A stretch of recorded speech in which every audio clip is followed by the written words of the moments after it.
Hello কিউটিজ, 6 মাস পর নতুন ভিডিওতে তোমাদের স্বাগত। তো শীতকালে কি করে সবাই? শীত ঘুমে চলে যায়, না হলে ঘুরতে যায়। তো আমি ঘুরতেও যাচ্ছি না, আর শীত ঘুম ছেড়ে উঠে পড়েছি। এখন বাজে সকাল 7টা। ঘুমিয়ে ঘুমিয়ে স্বপ্ন দেখলাম কি যে আমি পুলিশ হয়ে গেছি। তো ভাবলাম স্বপ্নে যখন দেখেছি সেটাকে পুলিশ না হই, পরীক্ষাটা অন্তত দেওয়া যেতেই পারে, যেহেতু ফর্ম ফিল আপ করেছি 200-250 টাকা দিয়ে। ওটা তো বেকার হলে হয় না, তাই না? তো কোন না করে আমার আজকে 21শে ডিসেম্বর কলকাতা পুলিশের সিট পড়েছে, সেই জন্য যাচ্ছি পরীক্ষা দিতে। আমার একটা বন্ধুও আসবে, দেখা যাক কখন আসে। আমি এসে টিকিটটা কেটে রাখলাম, আসছে বললো, দেখা যাক কখন আসে। আর আজকে মারাত্মক লেভেলের ঠান্ডা, সব কিছু জমে যাচ্ছে। কুয়াশাটা দেখো চারদিকে। এটা এখন আমি আছি আবাদা স্টেশনের ওভারব্রিজে, আর সামনে কুয়াশাটা শুধু দেখো।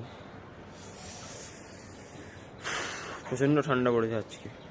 দেখাচ্ছে ওয়েদার ফোরকাস্টে 17 ডিগ্রি, কিন্তু মনে হচ্ছে যে 14 থেকে 15 ডিগ্রি আছে। এত লেভেলের ঠান্ডা আজকে। বছরের প্রথম আজকে হাত মোজা পরেছি।